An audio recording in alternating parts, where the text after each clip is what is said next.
Assalamualaikum warahmatullahi wabarakatuh. Salam sehat semuanya. Pada kesempatan kali ini saya akan menjelaskan terkait dengan materi percobaan yang akan dilaksanakan di minggu ketiga. Nah, ada perubahan jadwal di sini ya. Jadi untuk pertemuan ketiga di praktikum kimia dasar ini, materi percobaan yang akan dilaksanakan di laboratorium adalah perhitungan pH asam dan basa. Kalau kalian lihat di buku petunjuk praktikum itu ada di halaman 21 di percobaan keempat. Jadi untuk minggu ketiga materinya adalah perhitungan pH asam dan basa. Baik tujuan percobaan untuk praktikum ini adalah untuk menentukan nilai pH larutan asam dan basa. Sedikit saya ralat ya, berbeda dengan yang ada pada buku petunjuk praktikum. Nah, untuk dasar teorinya di sini saya jelaskan sedikit karena untuk kimia dasar teori masih belum dijelaskan ya. Jadi saya jelaskan sedikit. Untuk larutan asam dan basa ini ada beberapa ilmuwan yang menjelaskan terkait dengan asam dan basa. Ada teori berdasarkan Arrhenius, ada berdasarkan Bronsted-Lowry, kemudian ada Lewis. Nah, secara sederhana di sini saya jelaskan yang berdasarkan teori Arrhenius. Jadi larutan asam itu adalah larutan yang bisa melepaskan ion H+. Sedangkan basa adalah larutan yang bisa melepaskan ion OH-. Nah, larutan asam ini bisa merubah kertas lakmus yang awalnya biru menjadi merah. Kalau kertas lakmusnya merah, jadi tetap berwarna merah. Itu untuk larutan asam. Kemudian untuk larutan basa, pada larutan basa maka akan merubah kertas lakmus merah menjadi biru dan lakmus biru tetap berwarna biru. Nah, cara lain yang bisa digunakan untuk menentukan apakah larutannya termasuk ke dalam asam atau basa adalah dengan menggunakan pH meter. Baik, karena di sini materinya tentang perhitungan, jadi saya jelaskan sedikit juga terkait dengan cara perhitungan secara matematis untuk menentukan larutan apakah bersifat sebagai asam ataukah sebagai basa. Baik, saya lanjutkan ya. Untuk menentukan pH larutan secara teoritis, baik itu larutan asam ataupun basa, bisa dilakukan dengan perhitungan secara matematis. Nah, langkah-langkah yang bisa dilakukan yaitu yang pertama menghitung nilai konsentrasi H+ untuk asam dan menghitung konsentrasi OH- untuk basa terlebih dahulu. Jadi yang pertama dihitung dulu ya nilai konsentrasi H+-nya atau konsentrasi OH-nya. Setelah kita tahu konsentrasi H+ dan konsentrasi OH-nya, baru dilanjutkan dengan menghitung pH atau pOH. Perhitungan pH ini untuk larutan yang asam, kemudian untuk pOH itu adalah yang basa. Tapi apabila larutannya basa, dihitung nilai pH-nya juga tidak apa-apa. Nah, semakin kecil nilai pH, maka itu mengindikasikan kalau larutannya adalah asam. Nah, kita ketahui nilai pH untuk larutan asam di sini ya. Untuk larutan asam itu pH-nya itu kurang dari 7. Nah, itu asam. Kalau basa itu pH-nya lebih dari 7. Nah, seperti ini. Selain itu, bisa juga ditentukan dengan menggunakan parameter pOH. Jadi bisa dengan pH atau dengan pOH. Kalau dengan pH, saya ulang, untuk yang asam nilainya adalah kurang dari 7, untuk yang basa nilainya adalah lebih dari 7. Nah, untuk menentukan nilai konsentrasi H+ secara teoritis antara larutan yang kuat, sifatnya kuat, dan yang lemah itu ada perbedaan. Nah, ciri-ciri untuk larutan asam kuat di sini derajat ionisasinya itu sama dengan 1. Nah, yang dimaksud dengan derajat ionisasi itu adalah kemampuannya untuk terion. Misalkan di sini larutannya adalah HCl. Nah, HCl ini bisa terion secara sempurna membentuk H+ dan Cl-. Nah, karena bisa membentuk H+ dan Cl secara sempurna, maka derajat ionisasinya itu sama dengan 1. Karena derajat ionisasinya itu sama dengan 1, maka HCl ini bisa dikatakan sebagai asam kuat. Nah, berbeda halnya dengan larutan asam lemah. Contohnya adalah CH3COOH. Nah, untuk CH3COOH ini apabila terion akan membentuk H+ dan CH3COO-. Nah, namun CH3COOH ini tidak bisa secara sempurna membentuk ion ini dan ion ini. Jadi dalam larutan masih ada yang tetap dalam bentuk molekul CH3COOH. Nah, karena ini tidak bisa membentuk ionnya secara sempurna, tanda panahnya ini bisa ditulis bolak-balik dan derajat ionisasinya itu tidak sama dengan 1. Jadi nilainya itu kurang dari 1. Nah, seperti itu ya. Ini salah satu ciri-ciri membedakan asam kuat dan asam lemah, yaitu dilihat dari nilai derajat ionisasinya. Nah, untuk menghitung, ini untuk asam ya, untuk basa pun demikian. Untuk basa kuat itu jika dia bisa terionisasi secara sempurna, sedangkan untuk basa lemah apabila tidak bisa terionisasi secara sempurna, dengan kata lain nilai alfanya kurang dari 1. Saya lanjutkan untuk menghitung nilai H+ ataupun nilai OH-. Ini sama seperti penjelasan yang tadi ya, yang ini saya jelaskan lagi secara lebih lengkap di sini. Nah, untuk menghitung nilai H+ atau nilai OH- untuk asam kuat, maka H+-nya itu sama dengan A kali M besar. M besar ini adalah satuan molaritas atau disebut juga dengan konsentrasinya.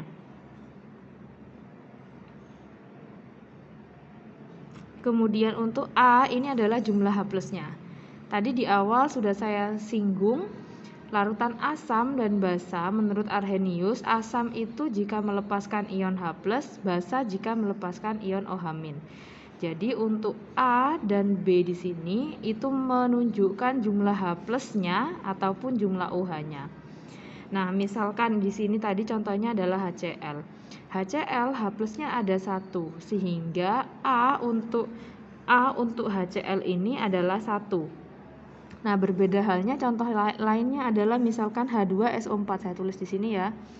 H2SO4. Nah, H2SO4 di sini hanya ada 2. Nah, sehingga untuk jumlah H+-nya di sini 2. Maka A di sini adalah 2. Nah, untuk basa juga sama. Nah, kalau untuk basa bukan H+ lagi yang dilihat, tapi jumlah OH-nya. Misalkan NaOH. NaOH, OH-nya hanya ada 1, maka di sini B-nya ini ditulis 1. Tapi kalau untuk CaOH 2 kali, nah misalkan ya, contohnya di sini CaOH 2 kali. Nah, OH-nya di sini ada 2, sehingga nilai B jumlah OH-nya atau disebut juga dengan valensinya adalah 2. Nah, ini adalah cara menghitung nilai H+ ataupun OH- untuk asam kuat ataupun basa kuat. Jadi bisa dilihat dulu jumlah OH-nya atau jumlah H+-nya. Kemudian baru dikalikan dengan konsentrasinya. Nah, untuk asam lemah dan basa lemah di sini sedikit berbeda. Karena asam lemah dan basa lemah itu tidak bisa terionisasi secara sempurna, maka untuk mencari konsentrasi H+ ataupun OH-nya dengan menggunakan rumus ini. Jadi nanti tergantung yang diketahui itu apakah nilai Ka-nya Ka ini tetapan asam dan ini adalah suatu konstanta yang sudah diketahui, ataukah nilai alfanya. Alfa ini juga sudah diketahui. Misalkan yang kalian ketahui adalah nilai Ka, maka rumus yang digunakan adalah rumus yang ini, H plus sama dengan akar Ka kali M. Tapi jika yang diketahui adalah nilai alfanya, maka nilai H plus bisa dicari dengan rumus alfa kali M. Untuk basa lemah juga sama. Kalau yang diketahui adalah nilai Kb-nya, maka konsentrasi OH- bisa dicari dengan menggunakan rumus akar Kb kali M. Dan untuk alfa yang diketahui, maka konsentrasi H+ bisa dicari dengan rumus alfa kali M. Nah, ini adalah rumus secara teoritis untuk menghitung nilai H+ atau OH-. Setelah kita mengetahui nilai H+ atau OH-, maka kita lanjutkan dengan menghitung pH, nilai pH atau nilai pOH. Nilai pH ini bisa dicari dengan rumus min log H+. Nah, ada cara mudahnya ya. Misalkan konsentrasi H+-nya ini adalah 10 pangkat min N. Ini saya misalkan ya, 10 pangkat min N. Maka tanpa menggunakan kalkulator, kalian langsung bisa menentukan nilai pH-nya adalah N. Sebagai contoh, misalkan konsentrasi H+-nya adalah 10 pangkat min 2. Maka nilai pH bisa dicari dengan rumus min log 10 pangkat min 2. Nah, dengan demikian pH-nya adalah 2. Jadi langsung N-nya ini dianggap sebagai nilai pH-nya. Namun jika ada yang lainnya di sini ya, dalam bentuk yang lain, ini kan misalkan sederhana ya, misalkan konsentrasi H+-nya adalah 10 pangkat min 2 atau 1 kali 10 pangkat min 2, maka bisa kita tentukan secara langsung kalau nilai pH-nya adalah 2. Tapi jika ada yang seperti ini, misalkan konsentrasi H+-nya adalah A kali 10 pangkat min N.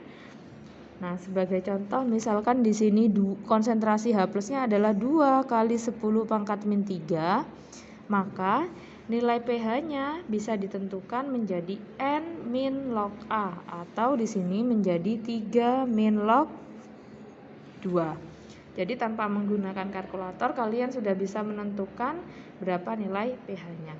Untuk pOH maka bisa dicari dengan rumus min log OH-. Caranya sama seperti ini ya. Cara cepatnya juga sama seperti ini. Yang membedakan kalau pH yang ditulis adalah min log H+, kalau pOH yang dituliskan adalah OH-nya, konsentrasi OH-nya. Namun apabila yang diketahui misalkan pH ya, dan kita akan menentukan nilai pOH-nya, ini juga bisa dicari dengan rumus ini. Karena pH plus pOH itu sama dengan 14, maka untuk mencari pH apabila pOH-nya diketahui, pH sama dengan 14 min pOH, sedangkan pOH adalah 14 min pH. Ini adalah penjelasan secara singkat mengenai perhitungan secara teoritis untuk menentukan pH larutan asam ataupun basa. Untuk sampel yang digunakan dalam percobaan ini bisa kalian lihat di buku petunjuk praktikum halaman 22. Ada NaOH, ada HCl, ada CH3COOH, H2SO4, CaOH 2 kali, dan NH3. Yang saya gunakan sebagai contoh untuk menjelaskan prosedur percobaan dalam percobaan hari ini adalah HCl dan NaOH. Ada dua ya, ini adalah HCl, kemudian ini adalah NaOH. Nah, kemudian untuk menghitung nilai pH secara praktek ya, di sini ada dua cara. Yang pertama di sini menggunakan indikator universal seperti ini bentuknya. Ini adalah indikator universal. Nah, ada juga yang seperti ini. Jadi nanti kalian ambil, kemudian kalian cocokkan di sini warnanya yang sesuai yang mana dengan kertas yang sudah dicelupkan. Nah, di sini sudah ada skalanya ya, pH berapa saja. Nah, kemudian yang kedua adalah dengan menggunakan pH meter. Nah, saya contohkan di sini. Saya ambil satu. Kemudian di sini saya celupkan dengan larutan HCl sampai tercelup secara sempurna. Nah, kemudian setelah tercelup secara sempurna, kalian angin-anginkan sampai agak kering ya ini. Setelah kering, kemudian dicocokkan dengan warna yang ada pada referensinya di sini. Nah, ini lebih cocok dengan pH yang nomor berapa. Kalau dilihat ini cocok dengan yang nomor 2 ya, tapi ini masih belum kering secara sempurna. Nah, setelah itu kalian foto dan kalian catat di buku petunjuk praktikum. Kemudian itu tadi yang HCl. Kemudian untuk yang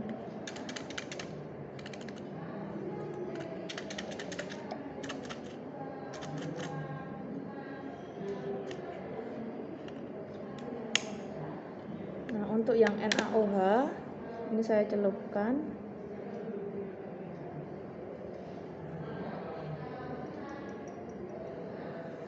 Ini adalah yang NaOH, warnanya seperti ini. Kemudian tinggal dicocokkan di sini sesuai dengan yang nomor berapa.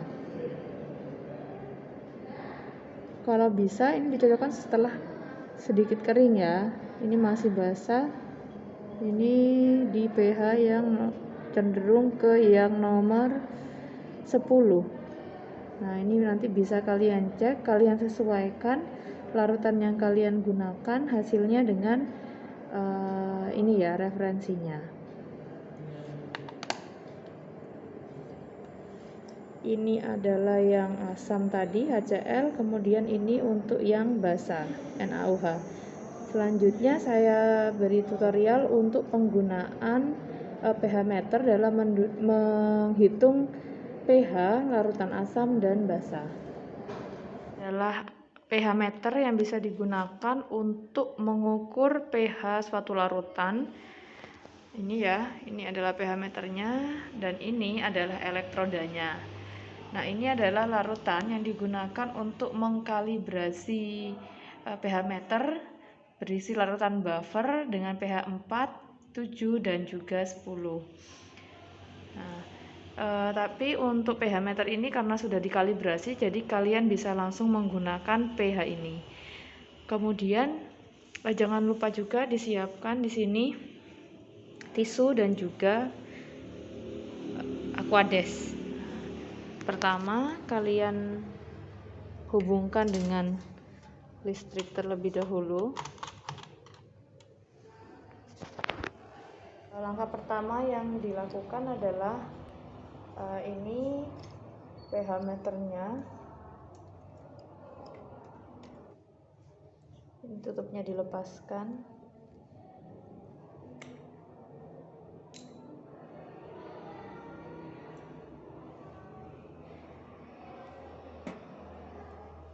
Nah, ini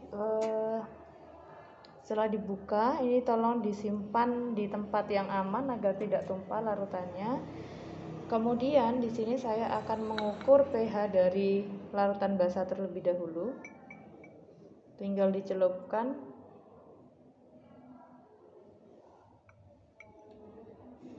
Pastikan elektrodanya bisa tercelup ke dalam larutan sampel. Kemudian di sini setelah dicelupkan, kalian pencet ini. Kemudian dilihat di sini berapa nilai pH-nya. Nah, kelebihan dari pH meter di sini bisa ini ya, bisa kita ketahui bahwa nilai pH langsung tertera pada layar gini ya. Jadi tidak subjektif dalam menentukan nilai pH-nya. Kalau dengan menggunakan indikator universal, kalian masih harus mengira-ngira terlebih dahulu masuk ke dalam rentang yang mana, masuk ke dalam nilai pH yang berapa. Nah, kalau yang ini sudah langsung muncul berapa nilai pH-nya pada layar. Nah, ini untuk pH yang NaOH. Setelah selesai, kalian bisa bersihkan elektrodanya terlebih dahulu. Ini ya.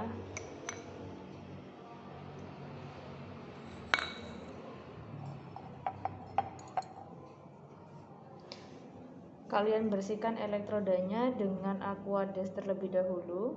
Di sini dibersihkan.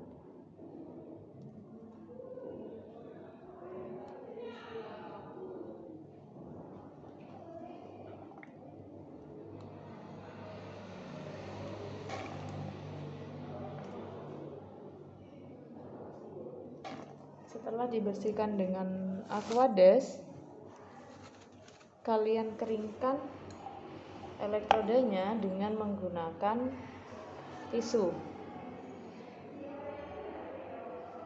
Pelan-pelan saja membersihkannya.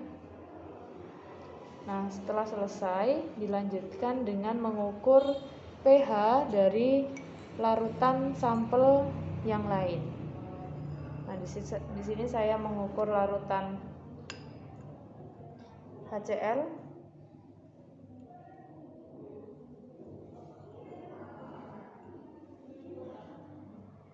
Dipastikan elektrodanya tercelup ke dalam larutan. Setelah tercelup, kalian lihat di sini berapa angka yang tertera pada layar. Nah, ini ya, ini adalah pH untuk larutan HCl yang saya gunakan sebagai sampel tadi. Ini, kemudian nilainya kalian catat. Setelah selesai pengukurannya, kalian bersihkan elektrodanya dan digunakan untuk mengukur nilai pH larutan sampel yang lain.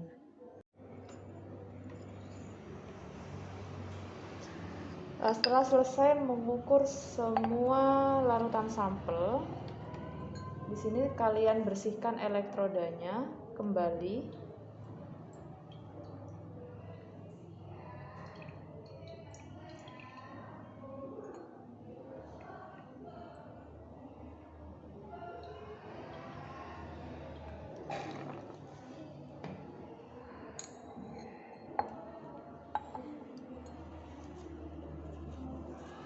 Kemudian dikeringkan dengan menggunakan tisu.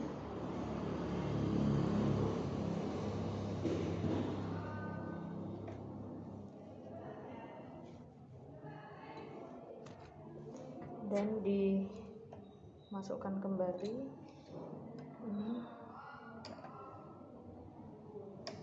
Nah, setelah selesai pengukurannya di sini. Baik, setelah selesai pengukurannya, kalian bisa matikan alatnya dan menuliskan semua hasil percobaan di buku petunjuk praktikum. Jangan lupa mendokumentasikan hasil percobaan di HP masing-masing praktikan. Saya lanjutkan dengan menjelaskan laporan untuk laporan percobaan ketiga. Untuk laporan percobaan ketiga, formatnya kurang lebih sama dengan laporan pada percobaan kedua.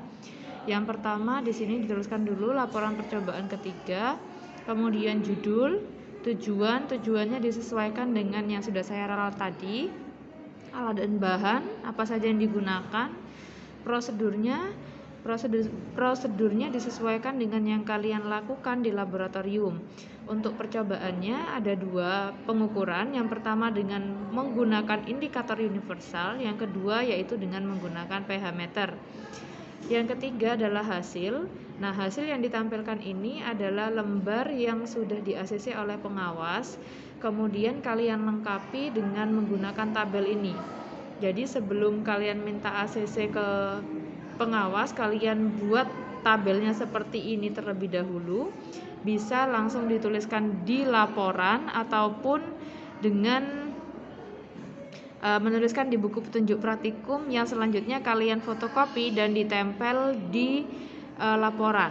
Nah, tabelnya berisi nomor, sampel, jenisnya di sini misalkan HCl dan konsentrasinya berapa, misalkan 0,01 molar berarti HCl dalam kurung 0,01 molar. Kemudian di sini dituliskan pH indikator universalnya berapa hasil percobaan, dan dilanjutkan dengan nilai yang diperoleh berdasarkan pengukuran dengan menggunakan pH meter. Kemudian di kolom berikutnya ditambahkan foto hasil percobaan kalian. Nah, bisa ditambahkan foto untuk yang indikator universal ataupun yang pH meter. Kemudian ditambahkan dengan larutan sampel yang lainnya. Nah, selanjutnya kalian tambahkan untuk yang poin ke-6 adalah perhitungan secara matematis. Di sini saya ambil contoh untuk larutan yang HCl dengan konsentrasi 0,01 molar. Diberi keterangan apakah larutan ini tergolong ke dalam asam atau basa kuat ataupun asam atau basa lemah. Nah, saya beri contoh untuk yang HCl karena ini tergolong ke dalam asam kuat, jadi di sini dituliskan asam kuat. Nah, untuk perhitungan berikutnya mengikuti jenisnya. Nah, kalau ini adalah asam kuat, berarti untuk mengukur konsentrasi H plusnya adalah dengan menggunakan rumus asam kuat, yaitu A kali M, di mana A adalah jumlah H plusnya atau valensi. Kemudian pH dihitung ya, min log H plus. Kemudian diberi kesimpulan untuk masing-masing sampel. Apakah hasil percobaan itu sesuai dengan perhitungan secara matematis ini, dengan perhitungan hasil pH, perhitungan pH ini. Dilanjutkan untuk sampel yang lainnya. Kemudian yang terakhir adalah kesimpulan dan saran. Kesimpulannya ditulis secara umum ya, secara keseluruhan untuk semua sampel. Sarannya, nah misalkan hasil perhitungan kalian tidak sesuai dengan yang tertera pada alat pH meter ataupun pH indikator universal. Nah, sarannya apa yang bisa kalian sampaikan? Apakah pembuatan larutannya yang harus dibuat dengan lebih teliti, ataukah praktikannya yang harus mengukur dengan teliti, atau bagaimana? Sekian yang bisa saya sampaikan terkait dengan penjelasan untuk percobaan ketiga. Semoga bermanfaat. Wassalamualaikum warahmatullahi wabarakatuh.